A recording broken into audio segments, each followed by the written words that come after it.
en serio en esto, y esta tribuna es muy importante, esta trinchera es muy importante, y los invito a que cada vez que puedan vengan un viernes a las 12 del día a compartir con nosotros. Sin más, y agradeciéndole la presencia de todos ustedes que son hermanas y hermanos queridos, gente que respeto y admiro, y que son parte fundamental de esta cosa histórica, valiente y única en la historia de América, que es el exilio cubano.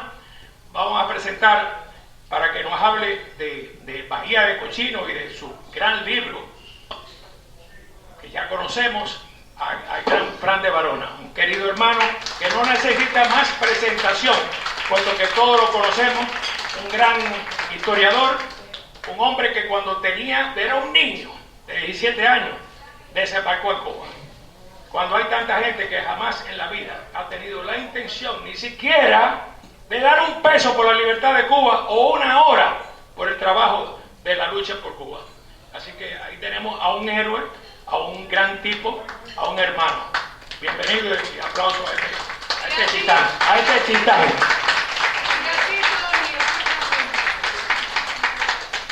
Pues muchas gracias, hermano de lucha Tony Calatayud, por invitarme aquí. Aquí tengo muchísimos amigos, les agradezco inmensamente que hayan venido. Aquí hay hijos de brigadistas, hijas de brigadistas. Mi hija, Chiquilamar, Rosy, ¿quién? Sí, ahora lo voy a presentar, Eugenio Saldívar. Así que estoy muy contento de estar aquí. Antes de empezar, quiero reconocer un luchador de Cuba que fue herido gravemente al desembarcar con un pequeño barco para invadir a Cuba, después de la brigada. Eugenio Saldívar. Párate, Eugenio. Párate. Eugenio desembarcó en Cuba, le entraron a tiro, lo hirieron en la pierna, lo hirieron en el pecho y una granada le dio en el cuello. Con Herminio Díaz. Con Herminio Díaz, Cuesta fue que lo llevó. con Tony Cuesta, y le metieron prisión en Cuba, sirvió 13 años en las prisiones de Cuba. Un gran héroe. Y que lo veo nadando en el fitness, cuando yo voy de vez en cuando él haciendo ejercicio igual que yo, que falta nos hace los dos. Así que también quiero reconocer aquí a Julio Martínez. Julio, ven acá un segundo. Julio es un veterano de Vietnam. Cuando yo fui a Cuba, tenemos la misma edad, creo que él me lleva una semana. Los dos nacimos en el 43. Y cuando yo fui a pelear en Bahía de Cochinos, Julio fue a pelear a Vietnam. Y estuvo 6 años peleando en la guerra de Vietnam. 6 años. Y llegó a sargento y llegó a ser ayudante de un general. Y Julio ahora tiene un canal de televisión que los invito a todos que se suscriban porque es gratis, no les cuesta nada a nadie. Y hacemos muchos programas ahí. El canal está mejorando extraordinariamente, está invirtiendo muchísimo dinero en ese canal. Y tenemos aquí, párate, ven acá, a Gustavo Rodríguez, veterinario del King Ranch de Texas, pero que es un excelente editor. Y él es el que edita todo nuestro programa. Pero Julio, te voy a dar a ti, te voy a honrar con una bandera de la brigada y con un escudo de la brigada. Bandera de Cuba, escudo de la brigada, para ti. Okay. Muchas gracias. De nada, muchas gracias. Y mi hermano de lucha, Calatayud, yo lo entrevisté para este libro porque nunca había encontrado nada que la brigada había publicado sobre la expedición en el barco Santa Ana que dirigió Nino Díaz. Eran suicidas. Era un barco viejo, malísimo, creo que era 8 nudos lo que avanzaba ese barco. No tenía ni siquiera suficiente comida para los 58 soldados, algo así que había ahí. Ahí, 150, ahí iba también Jorge Mascanosa, iba Pedro Roy, iban muchos amigos míos en esa expedición. Y gracias a la información que él me dio, en la página 130 a la 130 y tanto, tengo la foto de él. La foto de él que parece aquí un artista de cine en esta foto. El libro que escribió Nino Díaz, hablando de esa expedición, y le quiero dar por supuesto ese libro a mi hermano. Déjame decirte que esa expedición eran suicidas. Porque ¿cómo tú vas a invadir por Oriente, donde había miles de soldados, con 150 y pico de soldados, y eso era una expedición para que la brigada pudiera desembarcar por otro lado, y Fidel Castro no podía tirar todos los soldados en un solo lugar, pero eran suicidas. ¿Cómo tú vas a desembarcar 100 y pico soldados en Oriente, que había miles de soldados enemigos? Y él fue ahí. Es un gran héroe, es amigo mío, y ayer en la Junta Patriótica dio una brillante conferencia sobre Antonio Maceo. Y no solamente de Antonio Maceo, habló de los problemas de Latinoamérica, que tenemos Latinoamérica en grave peligro. Colombia tiene un presidente, un candidato a presidente que es comunista, que era guerrillero, que se llama Gustavo Petro, y está arriba en las encuestas. Imagínense si perdemos Colombia. Y ya Estados Unidos le está mandando armamento a Colombia, porque también tienen problemas en la frontera con Venezuela, que están muy armados ahí. Y Estados Unidos en estos momentos le está mandando tanquetas con ametralladoras a Colombia. Eligieron a un comunista en Perú, Castillo. Tenemos un comunista en México, Andrés López Obrador. Elegimos una comunista en Honduras, Zelaya, la esposa del otro comunista. Tenemos un comunista al lado de Honduras, que llevan años ahí, ¿no? Los sandinistas. Bolivia está controlada por los comunistas. En Argentina, eso es un desastre también. O sea, toda Latinoamérica, el patio trasero de los Estados Unidos, está en grave peligro. De no hablar que tenemos en Washington un gobierno federal que es comunista. O sea, ya el comunismo está aquí también. Por eso es tan importante todos nosotros seguir luchando hasta el último día de nuestras vidas en contra del comunismo en Estados Unidos, en contra del comunismo en Cuba, y seguir peleando todo el tiempo, porque no nos queda más remedio. Si perdemos Estados Unidos, ¿a dónde vamos a ir? Porque cuando perdimos Cuba, teníamos los Estados Unidos de Norteamérica. Pero si perdemos Estados Unidos, ¿a dónde nos vamos a meter? Así que es por eso tan importante esta peña y el esfuerzo que todos estamos haciendo por mantener la libertad, sobre todo en esta nación. Pues bueno, gracias. Entonces yo voy a empezar ahora hablando de la Fuerza Aérea de la Brigada. La Fuerza Aérea de la Brigada, la CIA pidió 22 aviones B-26. Es un avión viejo de la Segunda Guerra Mundial, y el único lugar donde tenían esos aviones funcionando era en Alabama, y esos fueron los pilotos de Alabama los que entrenaron a los cubanos. La CIA pidió 22 aviones y Kennedy solamente le dio 16.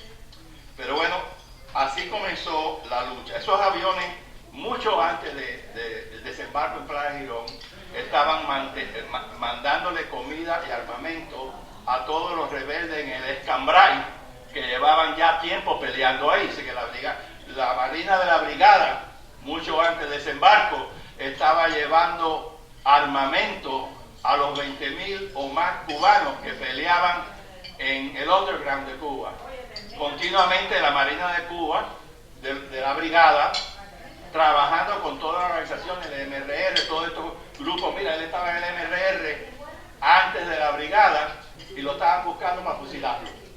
Y se escapó en un barquito desde La Habana, y por poco lo coge un barco de Cuba y lo hunde. Así que tuvo que escaparse porque lo quería fusilar por lo que ya estaba haciendo él en Oriente, con el MRR, ¿no? Y había muchos brigadistas que participaron en el MRR mucho antes de estar en la brigada. Bueno, regresando a la aviación de Cuba, el plan era usar estos 16 aviones para hacer un ataque sorpresivo en Cuba el 15 de abril, 2 días, dos días antes del desembarco en Playa Girón y Playa Larga. Ese era el plan. Y el plan era usar todos los aviones y bombardear todos los aeropuertos en Cuba, que los U-2 americanos sabían exactamente dónde estaban.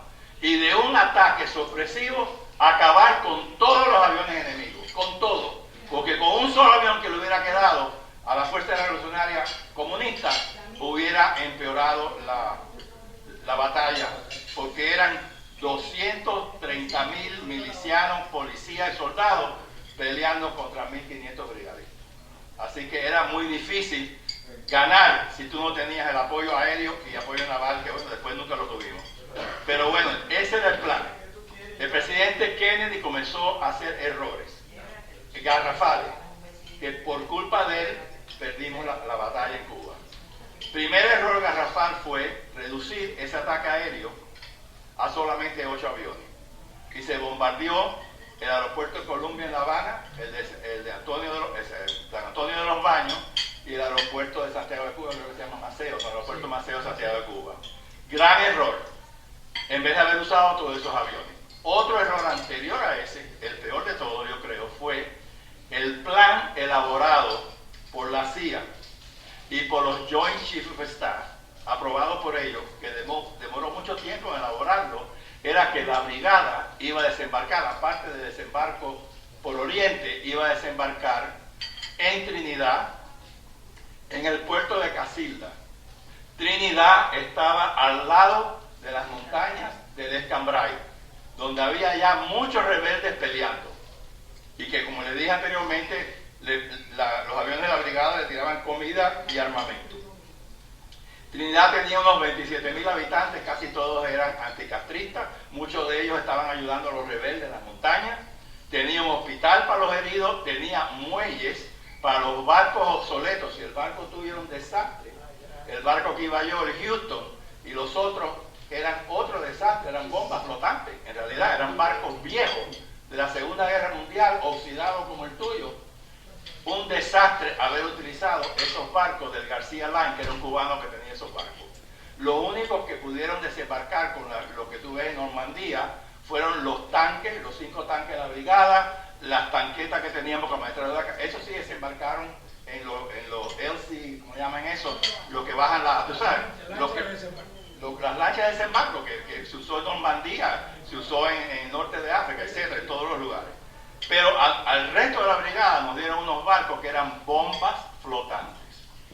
El desembarco de Trinidad era muy importante porque había la playa de Casilda, se podía desembarcar, había muelles, hospitales, los rebeldes que se iban a unir a nosotros, la población también de Trinidad que se hubiera unido a nosotros, y además estaba más lejos de La Habana para la versión castrista, que supuestamente no iba a haber aviones, pero si hubieran quedado, la Bahía de Cochino está mucho más cerca de La Habana que lo que es Trinidad.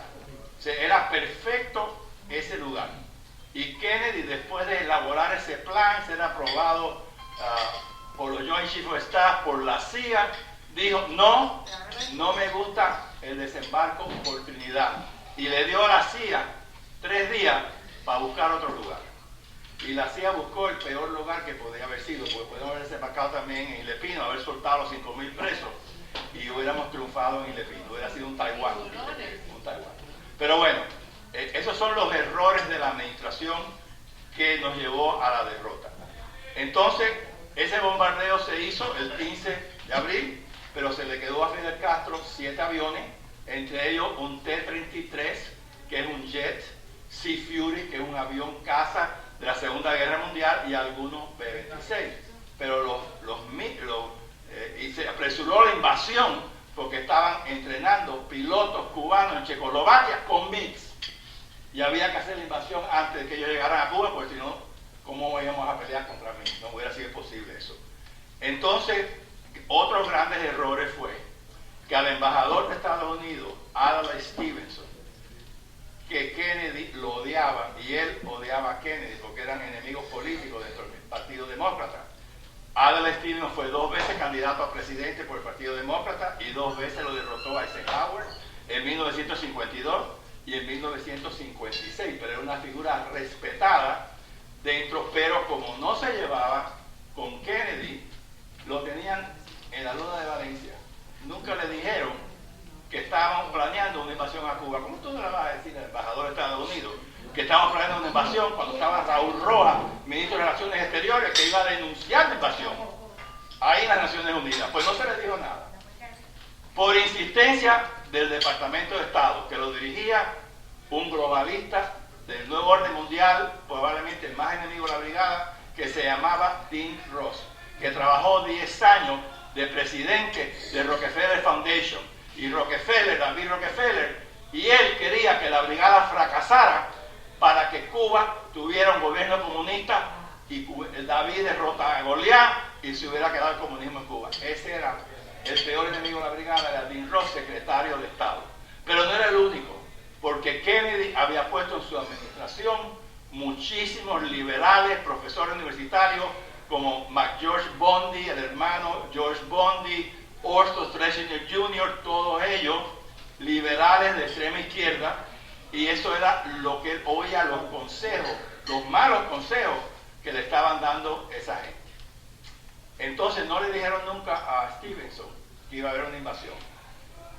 Por existencia del Departamento de Estado, no de la CIA, insistieron en lo que se llamó un cover story para ocultar lo que estaba pasando. Era tan ridículo un cover story cuando en todos los periódicos de Estados Unidos venían pregonando de meses que Estados Unidos estaba entrenando cubanos en Guatemala para invadir a Cuba.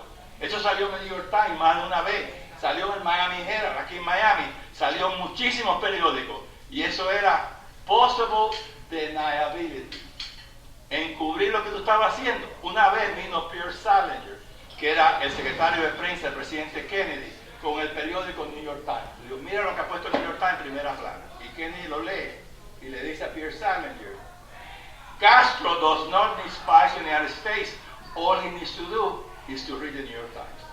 ¿Qué tanta cosa de secreto? ¿Qué tanta cosa de cubrir algo que todo el mundo lo sabía ya? Yo lo leí antes de ir a la brigada, 1 de abril de 71. Leí en Miami Herald. Leí en el Miami Herald que se estaba planeando una invasión a Cuba, que ya lo sabía, porque tenía mi hermano allá, tenía todos los primos míos, primos hermanos, primos lejanos, etc. Entonces, por insistencia del Departamento de Estado, un piloto de la brigada, Luis Zúñiga, que vivió en los apartamentos donde vivía mi esposa, y ahí se quedó demente después, pero tú estuviste con él en donde tú vivías. Él vuela un avión con el número 933, que es un avión, no ese mismo obviamente, pero otro similar, se encuentra en el Museo de la Fuerza Aérea en Miami Airport, con ese mismo número, 933, y con la nariz del avión empinando a Cuba. Los periodistas americanos no eran idiotas. Ellos no podían tragarse que este hombre se bajara al aeropuerto de Miami y dijera, no, nosotros somos de la Fuerza Aérea Revolucionaria y decidimos desertar todo al mismo tiempo y saliendo de Cuba soltamos una bomba. Nadie creía eso. Y en menos de un día los periodistas americanos dijeron, eso es falso. Es un avión que vino, ese hombre vino obviamente de Happy Valley, Nicaragua, donde estaba la aviación de Cuba en ese momento. Nadie creyó eso, pero el idiota de Adams de Stevenson se tragó ese cuento y dijo ante las Naciones Unidas, los Estados Unidos han ordenado confiscar ese avión que ha aterrizado y no se permitirá ningún avión que regrese a Cuba a bombardear a Cuba, porque eso viola la Carta de las Naciones Unidas. Y entonces por eso, cuando él se entera que iba a haber otros bombarderos, es más, esa misma tarde iban a haber otros ataques a Cuba, porque iba a haber 5 bombarderos a Cuba. 15 de abril por la mañana, 15 de abril por la tarde, 16 de abril por la mañana, 16 de abril por la tarde, y el 17, antes de llegar, otros 5 ataques aéreos usando todos los 26. Después que destruyéramos los aviones, íbamos a atacar todos los tanques, que Fidel Castro lo tenía muy imbécil, lo tenía uno al lado de otro en Colombia. Hubiera sido muy fácil bombardear y destruir eso, bombardear las refinerías en Cuba para que no hubiera gasolina para mover los aviones. Hubiéramos triunfado si el plan se hubiera seguido tal y como estaba diseñado. Pero, ¿cómo tú vas a cambiar un plan con 1.500 soldados contra 230.000 enemigos? ¿Cómo tú vas a cambiar un plan de un día para otro? Es imposible. Como que fue decidido para que perdieran. Entonces, una de las cosas que siempre me ha molestado a mí mucho ha sido bueno, déjame decir algo más de la brigada, después digo lo otro que iba a decir. Yo tuve un primo lejano, José Fernando Rovirosa, que con Osvaldo Piedra salvaron a los brigadistas de Playa Larga, porque venía un batallón de casi de 1000 hombres, el 300 batallón de milicias de Matanzas, que era el batallón que estaba más cerca de la bahía de Cochino, y ese batallón venía armado hasta los dientes, a atacar a los defensores de Playa Larga, que era el batallón 2 básicamente, el batallón 2 de Hugo Sueiro. Entonces mi primo Osvaldo Piedra, otro avión, José Crespo, que era, algunos conocieron a la viuda de él, Leonor Portela, que vivió muchos años en Guatemala haciendo caridad. Él era el piloto de un B-26 Puma 1, el otro avión se llamaba Puma 2, y José Fernando Rovirosa iba con Osvaldo Piedra y con mi primo lejano José Fernández Rovirosa. Esos dos aviones cogieron ese batallón que venía por Playa Larga y tenían que ir por una carretera porque del otro lado era pantano, y destruyeron esos dos aviones, el batallón completo. Fidel Castro le llamó a ese batallón el batallón perdido. Todos murieron. ¿Por qué? Porque los B-26 tenían 8 ametralladoras calibre 50 y tenían bombas de napalm de 500 libras. Y le descargaron todas esas bombas y mataron un batallón completo. Pero desgraciadamente la brigada tiene una foto, que la tengo en el libro también, de lo que le pasó a Piedra y a José Antonio Fernández Rovirosa cuando trataban de regresar ya sin balas de los aviones y sin bombas, tratando de regresar a Guatemala, y lo coge un T-33 y un Sea Fury y lo derriba, y los defensores de Playa Larga vieron ese avión caer en la bahía de Cochino. Y después el otro avión de Crespo con su copiloto, que se llamaba Lorenzo Pérez Lorenzo, fue averiado seriamente, y si yo hubiera sido él, yo no hubiera tratado de regresar tan lejos a Nicaragua, que estaba 4 horas, más de 4 horas. Hubiera tratado de ir a Los Cayos, como otros pilotos fueron, cuando fueron averiados también, aterrizar ahí, pero él pensó que quizás podía regresar. Pero desgraciadamente ese avión comenzó a perder altitud tratando de regresar a Nicaragua. Al lado de su avión iba otro avión de la brigada del capitán Ferré, que escribió un libro muy bueno sobre la aviación, Operación Puma, se llama el libro de él. Y junto con Ferrer iba el padre Cipriano Cabero, que era el capellán de la brigada de la Fuerza Aérea, y que no tenía que haber estado ahí, pero él insistió en ir. Y ellos vieron, iban al lado del avión, que estaba perdiendo altitud cada vez más, y obviamente le dijeron: vamos a estrellarnos en el mar. Entonces el padre Cipriano Cabero les pidió a esos dos pilotos si quería que los confesaran, y los confesaron a los dos, y el avión se estrelló y murieron esos dos pilotos. Bueno, no se puede hablar de la brigada sino hablar de Greyston Lynch. Greyston Lynch fue un tipo de la CIA que a los 15 años se metió en el ejército americano mintiendo su edad, que peleó en Normandía, que peleó en Corea, que era capitán del ejército, y ese fue un bravo como ningún otro, que fue la primera persona que desembarca en Playa Larga. Fue un americano, Greyston Lynch, que escribió un libro muy bueno que se llama Decision for Disaster, que yo usé para escribir este libro, un libro excelentísimo. Y murió hace poco, bueno, la viuda, que era amiga mía de Facebook, y lo ayudó a escribir ese libro, murió hace poco. Y ella quería que su ceniza y la de su esposo, muerto años antes, fueran enterrados en el panteón de la brigada, en el cementerio que tenemos. Y Chiqui fue, algunos de nosotros fuimos a esa ceremonia donde vino una hija de ellos, creo que de Colorado, muy nice la hija, y enterramos la ceniza de Greyston Lynch y de la esposa junto con la ceniza de brigadistas que han muerto y han pedido ser enterrados en el panteón de la brigada.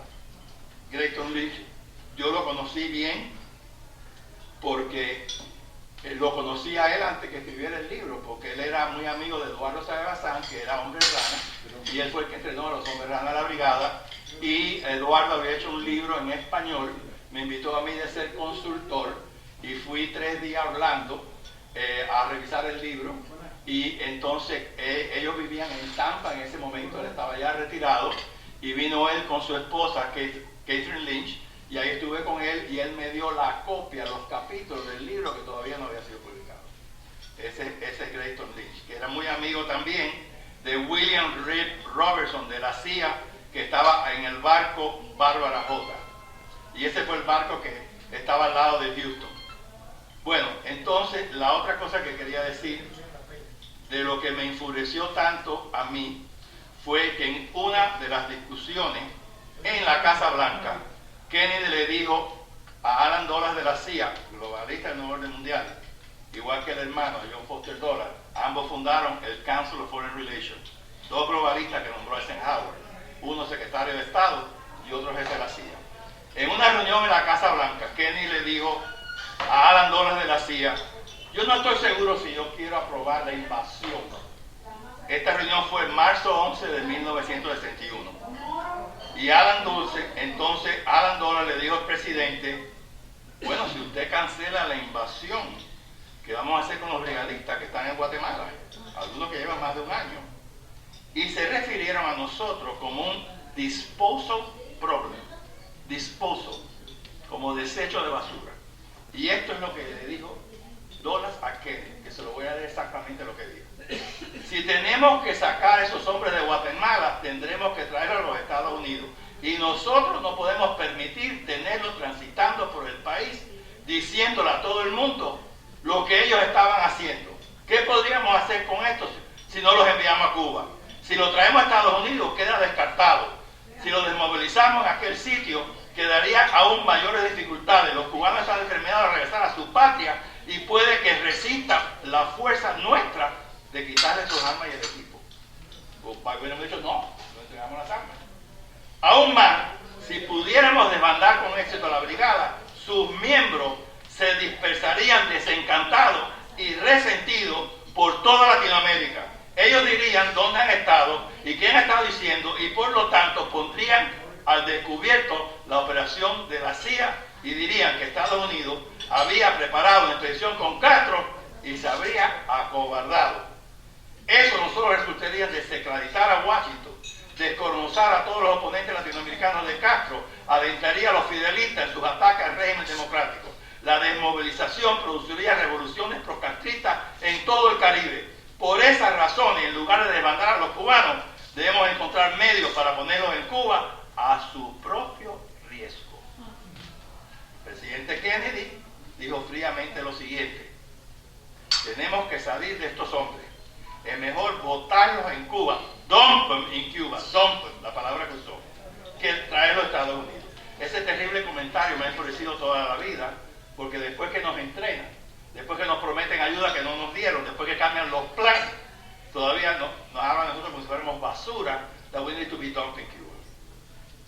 ¿Quién es el peor responsable del fracaso de la invasión? Obviamente el presidente de los Estados Unidos, Kennedy.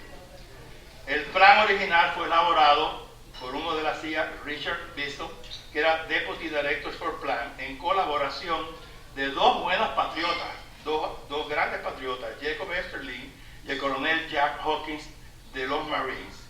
Y aquí yo tengo, si lo quieren leer en español, los comentarios que ellos hicieron de por qué fracasó la brigada. No tengo para todo el mundo, pero aquí lo tengo en español para que algunos los cojan, porque ellos explican lo peor de la administración de Kennedy es que no había ninguna voluntad para triunfar, había voluntad para encubrir. El possible deniability, que es una estupidez porque ya estaba en todos los periódicos de Estados Unidos. Ahí ellos explican por qué la brigada fracasó. El 17 de marzo, ahora quiero hablarle otra cosa rápida, cómo es que entra el comunismo en Cuba. El presidente era Eisenhower, tenía dos globalistas en su administración, el secretario de Estado Alan Dulles, el secretario de Estado John Foster Dulles y su hermano Alan Dulles de la CIA. Eso es lo que estaba ahí. Entonces, habieron 3 embajadores en Cuba y uno en México que sabían que el 26 de julio estaba controlado por los comunistas y enviaron cables tras cables al Departamento de Estado diciendo: no dejen que el movimiento 26 de julio tome poder en Cuba, porque van a ser enemigos de Estados Unidos y van a tiranizar a los cubanos bajo ninguna circunstancia le permitan llegar ahí. Uno que lo dijo se llamaba Sproul Braden, que fue embajador a Cuba de 1942 al 45 y después le dieron un ascenso y fue subsecretario de Asuntos del Hemisferio Occidental. Pero se mantenía en contacto todo el tiempo con Cuba, sabía lo que estaba ocurriendo en Cuba. Otro fue Arthur Gardner, que estuvo de embajador en Cuba de 1952 a 1957 y lo despidieron los dos comunistas del Departamento de Estado porque le mandaba cable y ya no querían más cable. Y cuando lo votan y traen a Earl E.T., el que hizo el cuarto piso, lo trae el embajador, le dice, mira, no hables con el cretino de Arthur Gardner que no sabe lo que está pasando en Cuba, vete a hablar con el periodista del New York Times, Herbert Matthews, que él sí sabe lo que está pasando. Otro probablemente comunista. Y que fue el que creó la imagen de Castro, que no era una imagen totalmente falsa. Él se reúne con Fidel Castro en 1957 en la Sierra Maestra y dice, este es el Simón Bolívar de las Américas, este es el George Washington de las Américas, esta es la persona que va a establecer la democracia en Cuba, este es un héroe, y artículo tras artículo hizo cambiar la opinión de Estados Unidos, que Fidel Castro era una maravilla, no solamente en Estados Unidos, por todo el mundo. Lo que leían el fake news New York Times. Bueno, después de eso, otro embajador, Robert Hill, en México, veía que había un tipo llamado Bayo, que había sido coronel en la Guerra Civil de España, comunista por supuesto, estuvo con la República, estuvo de 36 al 39 peleando en España contra Franco, y se exilió en México, pero tenía, obviamente era coronel, tenía experiencia militar, y ese Bayo es el que entrena a los guerrilleros que fueron de Fidel con él a México. Y después Castro lo hace general. Y Bayo, ¿sabe dónde nació? En Camagüey. ¿Y sabe lo que hizo Bayo? Peleó con España, a favor de España, cuando vino la guerra de independencia, igual que el padre Fidel, que peleó a favor de España.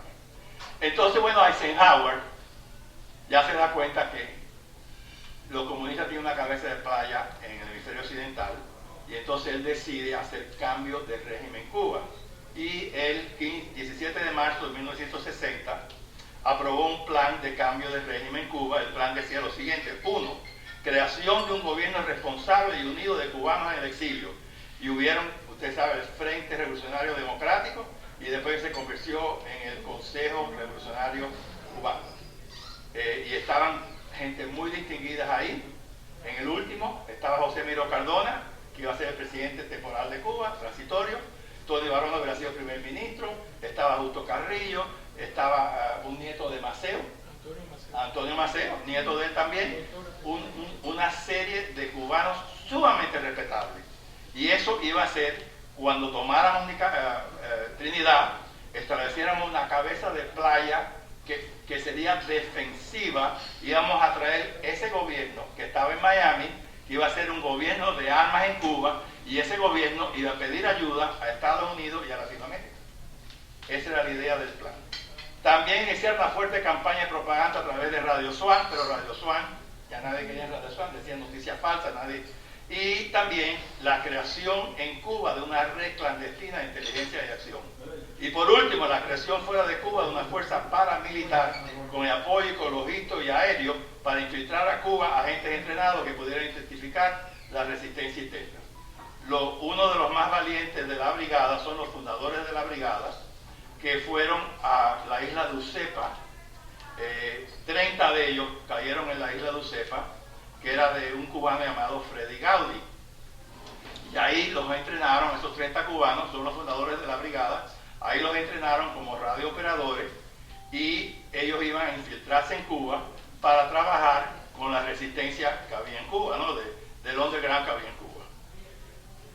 Ok, ahí fueron los fundadores de la brigada, eran 30, pero el que llegó primero le dieron 2501, no porque fuera el primero, porque todos llegaron al mismo tiempo, y ese fue Pepe Andreu, que era hijo del vicepresidente de Cuba, y ese es el 2501, pero no porque fuera el primero, porque llegó primero a la lista.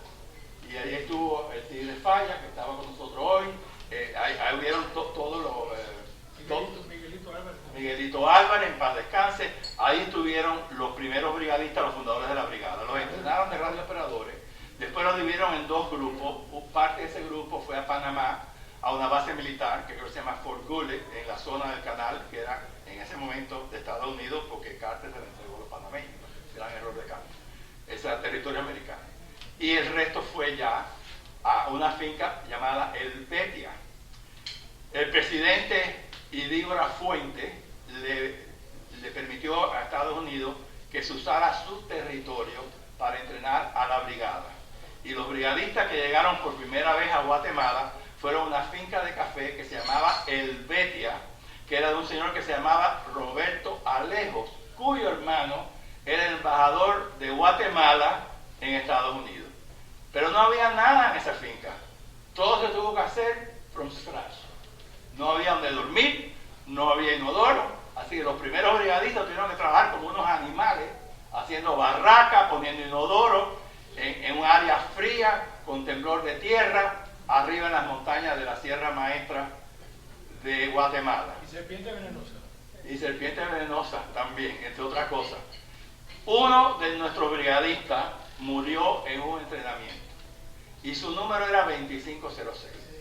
Ese se llamaba Carlos, decían Carlay Rodríguez Santana. Si ustedes van al Museo de la Brigada, verán la foto de él a la entrada. Y como fue el primer brigadista muerto entrenándose para la libertad de Cuba, se llamaba Brigada de Asalto, pero no había número. Entonces se decidió honrar a ese brigadista, el primer muerto, que se cayó por un precipicio, y cogimos el número de él, y de ahí salió Brigada de Asalto 2506, con el número que tenía Carlay. Bueno, pues ahí se comenzó la brigada. A medida que los números aumentaban, decidieron no hacer que todos los brigadistas fueran a los tines de infiltración. Había 85 brigadistas que ya lo habían metido en Cuba. Entre ellos, el comisionado Javier Soto, que era uno de los brigadistas que entró a Cuba. Y desgraciadamente, esos infiltrados, 4 de ellos fueron fusilados. Uno, el sheriff, José Izaguirre, fue herido gravemente al desembarcar. Otro a la vez lo mataron en combate. Y el sheriff, cuando lo llevan al hospital, decían: no le sabe la vida si lo vamos a fusilar después. Y el médico, que era un médico comunista, dijo: no, yo soy médico y mi función es salvar la vida. Y él oía que estaban hablando de dejarlo morir. Y bueno, ok, revivan lo que después lo fusilaron. Lo condenaron a muerte. Pero por suerte no llevaron a cabo su ejecución y estuvo preso 18 años en Cuba. Preso. Y todavía está vivo y estuvo con nosotros hoy por la mañana en la asamblea de la brigada.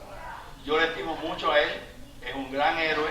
Lo hirieron gravemente, le entraron a tiro por el pecho, por todas partes, igual que Eugenio, que también sobrevivió los tiros que le dieron los castristas. Bueno, pues a medida que entonces empezó a aumentar la brigada, vamos a hacer ya no menos los 85 que ya lo habían metido en Cuba, el resto de la brigada vamos a hacer una invasión convencional. Y ya cambió los planes. Y en ese momento, la CIA tendría que haberle dicho: nosotros trabajamos con paramilitares, infiltrados. Nosotros no somos el Pentágono. Tenía que haberle dado todo eso al Pentágono. Y que el Pentágono haga una guerra convencional. Y eso lo admitió Wiesel en un libro que escribió diciendo los errores que le había cometido. Y ese fue uno de ellos. Y otro que él admitió fue no haberle dicho claramente al presidente: la brigada fracasa en Valle de Cochino. Ahí no hay muelle, ahí no hay hospitales. ¿Cómo usted va a sacar de esos barcos obsoletos los tanques de 55 galones de aceite de gasolina? ¿Cómo usted lo va a sacar? ¿A dónde lo va a poner? En un barquito de 9 soldados de Evans Root Motors. Y de contra, fíjate si no hubo sabotaje, que Lynch, el gran héroe, y su compañero vieron en Nicaragua cómo estaban mezclando la gasolina y el aceite en estos barquitos que tenían una capacidad para 9 personas con motores Evans Root, y la mezcla estaba equivocada. Y le dijo él: no, así no se pone eso, está poniendo demasiado aceite, hay que poner más. Lo vio, y ¿sabe lo que hizo el Pentágono? Sacaron unos soldados y los botaron ellos dos de ahí. ¿Y qué pasó? Muchos de esos barquitos no funcionaron. Yo iba en el Houston, el batallón 2, con Hugo Sueiro, que fue herido gravemente en Vietnam. Por cierto, en este libro yo hablo de lo que hizo la brigada en Vietnam, con la biografía de todos los coroneles, pero mencionando los muertos de la brigada que murieron en Vietnam o que fueron heridos en Vietnam. Eso está también en este libro. Al final del libro está, porque la brigada también tuvo un periodo duro en la guerra de Vietnam. Porque cuando salimos de la cárcel, 200 y pico de brigadistas se metieron en las Fuerzas Armadas. Algunos sirvieron mucho tiempo, otros menos. Alguien como Yayo de Barona, mi primo, que acaba de morir, estuvo casi 30 años y llegó a coronel. Hubieron muchos coroneles. El presidente de la brigada hoy en día, Johnny López Cruz, es un coronel que peleó en Vietnam. Matías Farías, que está en la radio, otro coronel de la Fuerza Aérea. Todos esos coroneles tienen su biografía en este libro con su foto. Porque yo los honro por haber peleado en Vietnam, como hizo Julio, cuando tenía 18 años. Así que bueno, entonces así los números estaban aumentando. Yo estaba estudiando en Georgia Tech con mi hermano Jorge, y en marzo 15 de 1961 se acabó el quarter que había, no había semestre, habían quarters. El winter quarter se acabó. Regresamos aquí a Miami Beach, donde ya estaban mis padres aquí. Mis padres vinieron a mi graduación de Admiral Farragut en mayo de 1960 y nunca regresaron. Entonces vivíamos en la playa. Y entonces cuando mi hermano y yo regresamos, a mediados de marzo de 61, le decimos a nuestros padres, ambos queremos ir a pelear a Cuba. Sabíamos de los campamentos, porque ahí estaba Tony Barona, estaba el hijo de Tony, Carlos de Barona, seguro que lo vimos ayer en la Junta Patriótica, estaba el hermano de Tony, Roberto, estaba el sobrino de Tony, Robertico, padre e hijo pelearon, estaba otro sobrino de Tony llamado Abel, y que son primos míos también, no hermanos. Estaba un primo hermano mío, Osvaldo de Barona, que estaba en el batallón 4 en el Bomblín, a cargo de un mortero. Habíamos unos cuantos de Barona en la brigada, varios. Entonces mis padres dijeron, bueno, tu hermano que tiene 19 años, él puede ir. Pero tú que tienes 17 años, tú no estás para ir a guerra. Además, si matan a tu hermano, tú te vas a ocupar de la finca de nosotros en Camagüey, si matan a tu hermano. Así que tú no puedes ir. Entonces yo tuve una bronca bastante grande con mi padre. Mi hermano ya se fue. Yo seguía en el apartamento ese y le dije a mi padre, no regreso a Georgia Tech, no voy a estudiar nada, me voy a sentar aquí en este sofá, viendo televisión el resto de mi vida. Y tuve una bronca con él bien seria que duró una semana. Y me decía, no, pero mira, Enrique Sosa se quedó y José Luis fue. Entonces, toda la familia mandan uno y otro se queda. Digo, a mí no me importa, yo voy a ir, yo quiero ir.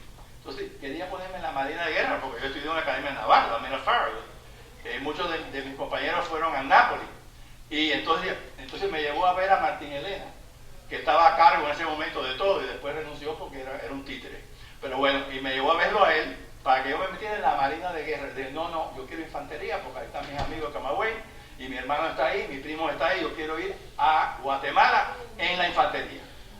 Por fin lo convencí y firmó que yo pudiera ir. Y yo tengo la firma de mi padre, porque todos esos documentos existen en la brigada, cuando él firma y me autoriza a mí a ir. Y yo tuve que poner ahí mi biografía y quién eran mis amigos. Esos documentos los tengo, un documento histórico para mí. Bueno, entonces yo llegué a Guatemala el 1 de abril, que era domingo de resurrección. Y estuve ahí, estando en una práctica en las montañas, me como un spam envenenado, una lata envenenada. Nada más que me tragué una cucharada, inmediatamente, por primera y última vez en mi vida, vomité y hice diarrea al mismo tiempo, porque era veneno lo que me había tragado. Y entonces casi que me desmayo. Tuvieron que bajarme de esa montaña, y entonces en los últimos días de la brigada estuve tirado en un colchón, enfermo, que no podía ni levantarme del colchón. Y así, el 13 de abril, volamos toda la brigada a Nicaragua, a Puerto Cabeza, que estaban los barcos obsoletos de la brigada. Y por cierto, Puerto Cabeza tenía un inodoro en el medio del muelle, y yo estaba ahí haciendo number 2, y cuando salgo me encuentro con el general Somoza, de 4 estrellas, hermano del presidente Luis Somoza de Nicaragua, que había venido a despedirlo, que venía con un montón de ayudantes. Yo lo seguí atrás, y metió tremendo discurso, y lo último que dijo fue: tráiganme la barba de Fidel Castro. Muchachos, el ejército de Nicaragua está con ustedes. Y cuando yo estaba huyendo por la ciega, decía: ¿dónde están los nicaragüenses? Aquí no hay ningún nicaragüense todavía.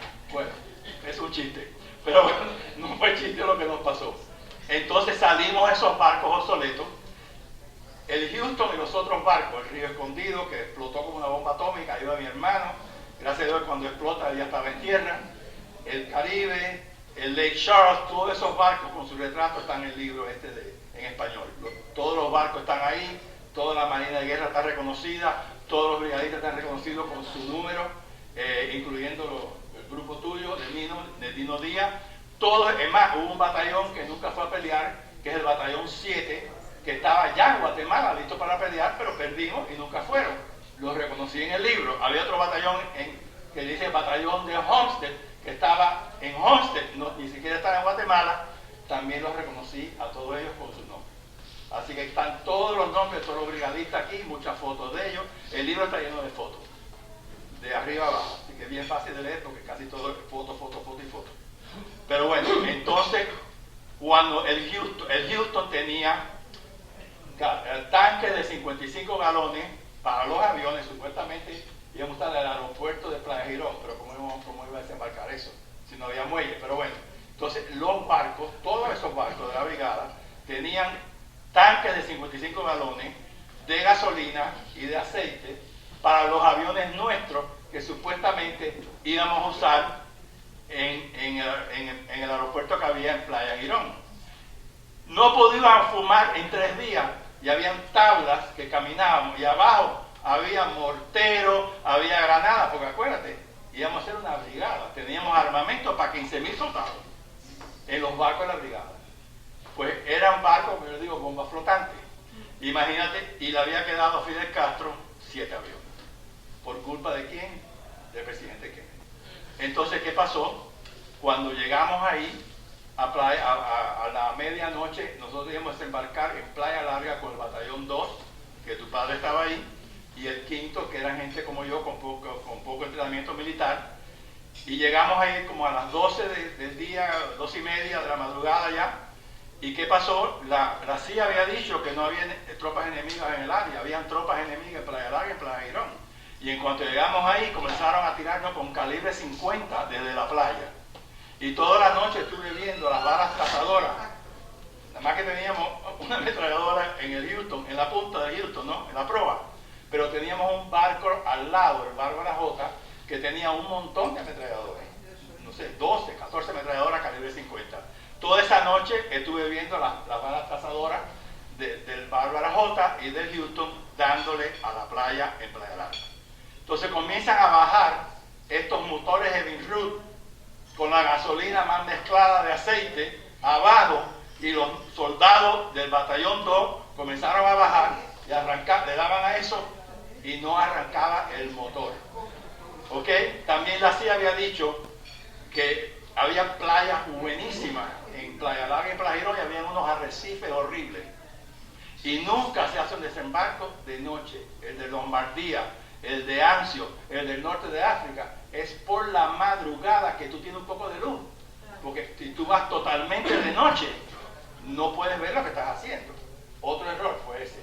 Otro error de la CIA fue que no había manera de comunicarse la Bahía de Cochino con La Habana, y había una estación de microondas que le dijo inmediatamente a Fidel Castro: aquí están los invasores. Además, lo habíamos bombardeado 2 días antes, así que tenía todas sus tropas acorraladas, listas para pelear en alerta, porque sabía que la invasión era inminente. Entonces le atacaron 3 aeropuertos.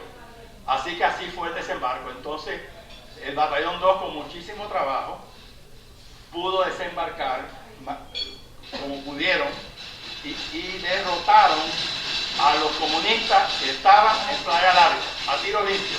Tomaron Playa Larga, de 9 a 9 hombres desembarcando, y toman Playa Larga. Pero cuando llega la mañana, quedaba todavía una escuadra del batallón 2 que no había podido desembarcar porque ya no habían barco, y todo el batallón 5 a bordo de Houston. Nos habían dicho que nuestros aviones iban a tener las mismas pinturas de la Fuerza Aérea Revolucionaria para confundir al enemigo. Así que cuando vemos ese primer avión B-26 a las 6:30 de la mañana, que había luz, todos nosotros en la cubierta de Houston, mira un avión nuestro que está aquí, y ¿cuándo desembarcamos? ¿Cuándo vienen los barcos para salir de aquí? Y ese avión nos empezó a tirotear y hubieron ya los primeros muertos en el Houston, porque todos estábamos en la cubierta de Houston pensando que ese era nuestro avión. Y ese fue el primer avión. Vinieron jets que nos atacaron, que se escondían con el sol y ni siquiera veíamos cuando venían, porque si eran aviones de hélice tú lo oías, pero no el jet, que cuando ya el jet tú oías el sonido del jet, venía con los tiros. Así que muchos del batallón 5 murieron a bordo de Houston de heridas de bala y otros fueron heridos también.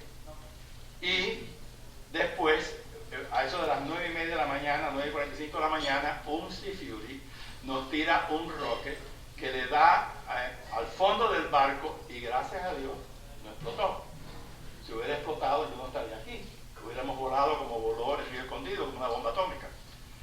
Pero le hizo un hueco grande al fondo del barco y nuestro capitán Luis Morse, cuyo hijo, Luis Morse, otro brigadista, que sirvió en la legislatura de Tallahassee, Luis Morse entonces trató de lo más cerca posible de llevar a Houston lo más cerca de la playa, pero lo más cerca era una milla de distancia. Y no había salvavidas. Y habían 2 barcos nada más, que ahí bajaron unas cuantas almas. Y entonces nosotros tuvimos que nadar a tierra en un mar lleno de tiburones. Yo nadé con Eduardo Sánchez, primo hermano de Edita Saldívar y de Eugenio, primo hermano. Él era compañero mío de Georgia Tech y estaba en la misma escuadra que yo estaba. Ambos nadamos a tierra y gracias a Dios pude nadar, a pesar de que yo no había comido en casi 4 o 5 días, estaba bastante débil, pero yo era un buen nadador. Había nadado representando a Camagüey en 1956 en una competencia de natación en Santa Clara, donde nos derrotaron los habaneros, que eran mejores nadadores que nosotros, pero bueno. Entonces pude llegar a tierra, gracias a Dios. Estando en tierra, era una cosa dantesca. Había gente en calzoncillo, había gente embarrado de aceite del propio Houston, lleno de aceite de arriba abajo, desesperado, no había agua, no había nada. Y entonces Montero Duque, que era el jefe de nuestro batallón, que todavía vive, tiene 80 y tantos años, vive todavía, y pidió voluntarios para remar al barco, a sacar los heridos y a sacar personas que no sabían nadar, que había unos cuantos. Y yo me ofrecí de voluntario y remé al barco y saqué ahí al número 2 de nuestro batallón, Félix Tamayo, Pérez Tamayo, saqué a un médico que estaba herido de una bala calibre 30, saqué a uno que acaba de morir hace poco, que era el jefe de comunicaciones de Houston, Luis, que trabajó en Radio Martí años, Luis González Lalondrí. Él no sabía nadar, se montó conmigo. Él escribe un libro, me reconoce en el libro que escribe, que yo fui que lo saqué del barco. Y trabajó años con Radio Martí, un gran patriota. Como tú mencionaste, 140 y tantos brigadistas han muerto recientemente.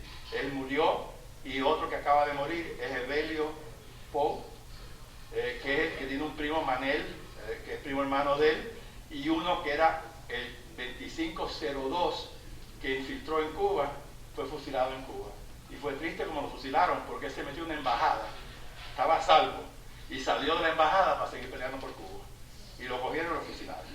Primo hermano de Manel, primo hermano de Bello también. Pues bueno, eso es prácticamente lo que ocurrió. Yo estuve 6 días sin tomar agua, y ya al final la lengua mía era 2 veces el tamaño, casi no podía ni respirar, y me tiré abajo un árbol para morirme de sed. Y entonces, gracias a Dios, fui hecho prisionero y me dieron agua. Me querían ofrecer comida, no, yo quería agua nada más. Me dieron un galón de agua, me tomé ese galón de agua y sabía a vinagre el agua, no sabía agua. Y mientras más agua tomaba, más sed tenía. De ahí nos pasaron la última batalla fue del batallón 5, porque ya se había acabado todo el miércoles a las 4:30 en Playa Girón, donde ya no había armas con que pelear. Y dijeron, sálvese quien pueda, pero nosotros todavía estábamos frente a Houston, con algunos de nosotros con armas. Y en eso llegan 2 lanchas de milicianos. El padre Macho, que me casó con mi bella esposa Aide, padre Macho, jesuita de la brigada, estuvo conmigo preso los 2 años, iba a hacer una misa.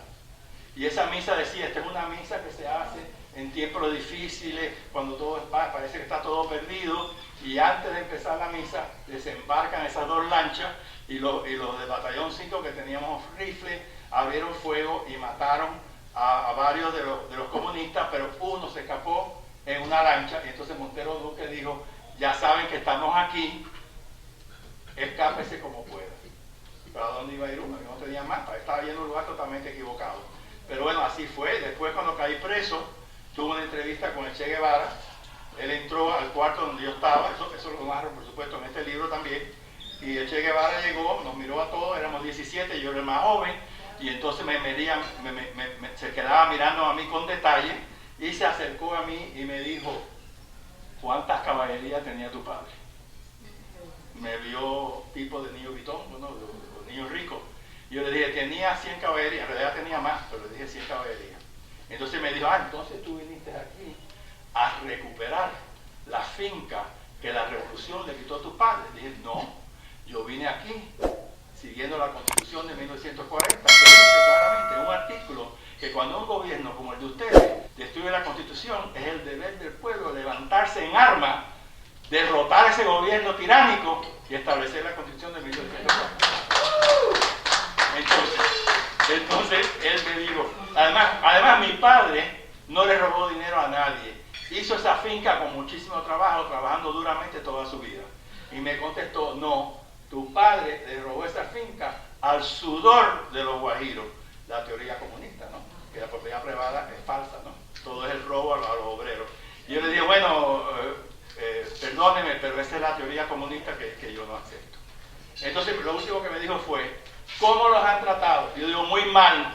Me robaron las botas, me robaron el reloj, me robaron mi cartera, me quitaron todo. Dice, bueno, pero donde tú vas a ir preso no te va a hacer falta nada de eso. Y las botas le hace falta a los soldados. Y el dinero no te va a servir porque vas a ir preso. Y entonces yo le dije, bueno, también nos quitaron el rosario que mi mamá me dio, las medallitas, la Virgen de Fátima que yo traía, y eso también le hace falta a la revolución. Digo, no, eso no le hace falta a la revolución. Y digo, devuelven a los mercenarios todos los objetos religiosos. Y gracias a Che Guevara todavía eso lo tengo en mi casa. La medallita de mi madre, campita, todo eso. Gracias a Che Guevara pude recuperar eso de Cuba. Lo único que pude recoger de Cuba fue eso. Bueno, se hace un poco tarde ya, pero lo último que quiero decir es que lo que pasó con la brigada fue alta traición a la patria, fue negligencia criminal y fue una gran traición, porque nosotros peleamos por Cuba y por Estados Unidos. Ahora, Kennedy cambió. Kennedy, su hermano, fue humillado por lo que pasó oyendo malos consejos. Cuando salimos de la cárcel, todos nosotros, Kennedy y sobre todo su hermano Robert Kennedy comenzó a trabajar con la brigada para derrocar el gobierno de Fidel Castro en Cuba. Cambió radicalmente. Y nos dio una base militar naval en Costa Rica y muchos brigadistas, amigos míos, Felipe Silva, entre otros, estuvieron ahí también en esa base militar, en naval, y estuvieron haciendo ataques a Cuba. Kennedy estaba contemplando, si era necesario, una invasión a Cuba, después del fracaso de la brigada.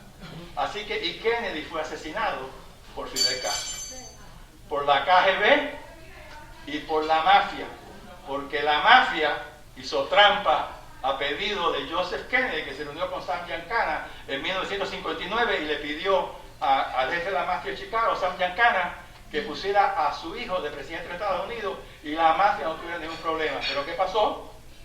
Robert Kennedy lo hicieron attorney general y todos esos mafiosos que pusieron a su hermano en la presidencia comenzó a meterlo preso. Así que la mafia dijo, hay que asesinarlo.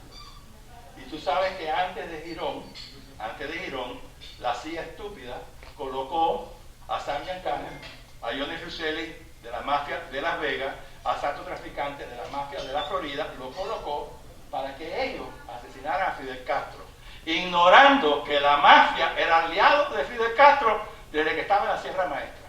Y esos mismos que la CIA les pagó dinero, $150,000 para que mataran a Kennedy, fueron los que se viraron y participaron en el asesinato de Kennedy. Qué ironía, ¿verdad?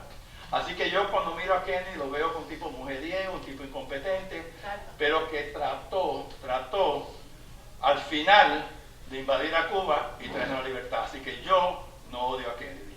Creo que fue una víctima. Yo perdí 2 años en mi vida, pero él perdió su vida y su hermano también perdió su vida. Así que fueron víctimas de Castro.